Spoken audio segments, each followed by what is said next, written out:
today I am actually, I think I'm in day 5, and today is really, what can I say? Today is a day where I'm actually trying to get some homework done.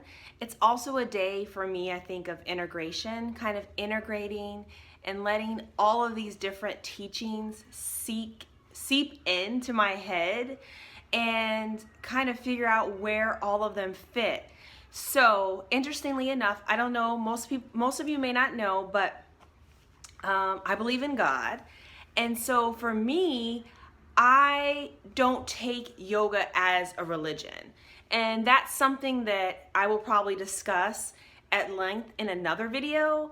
But for today, it's simple enough to believe that I believe that yoga can enhance your own set of beliefs.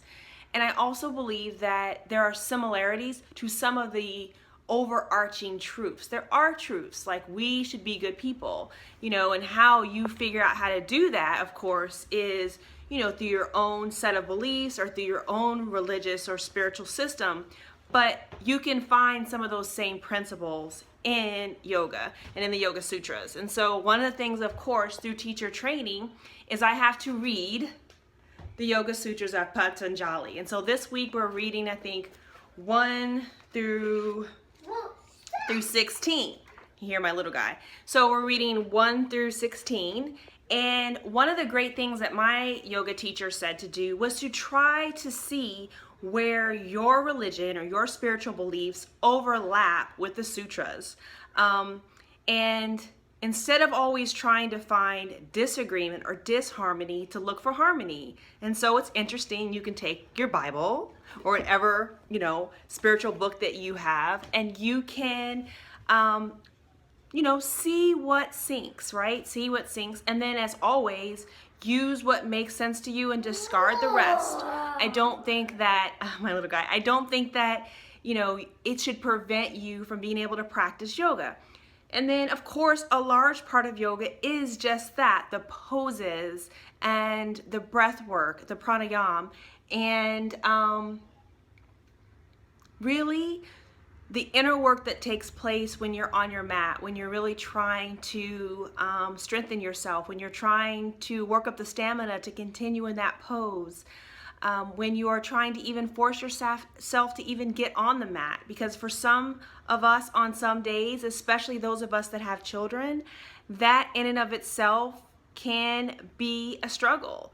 So anyway, today is more of a low-key day. I've spent a lot of time with my son today, which is good because tomorrow is a full-on work day. And I've also, of course, done a little bit of work today. And then I'm also doing my homework. So I'm learning about the yamas and niyamas, and I'll talk about that more as I dig into it. And I'm also reading the sutras. And so I'd love to hear about your experience. I'd love to hear what you think about the philosophy of yoga and the sutras, if you've read them. How did you sync those philosophies with maybe your religion or your spirituality? Where did you find overlap? Where did you find, things that didn't seem in agreement? It's all good here, because you're gonna see as I'm on this journey, I'm gonna be honest, and I'm gonna express the things that feel good, and I'm gonna express the things that don't feel good. And I'm gonna share as much as I can and encourage you all to get on your mat and learn it for yourselves. But I'm here definitely to share a little bit of myself and to showcase how yoga can really be helpful in our lives. So yeah, that's my yoga bit for today. And I will talk with you guys later. Jackson, you want to say hi? Say hi. Say hi. Hold on. Say hi. I'm putting my finger in the way. Finger.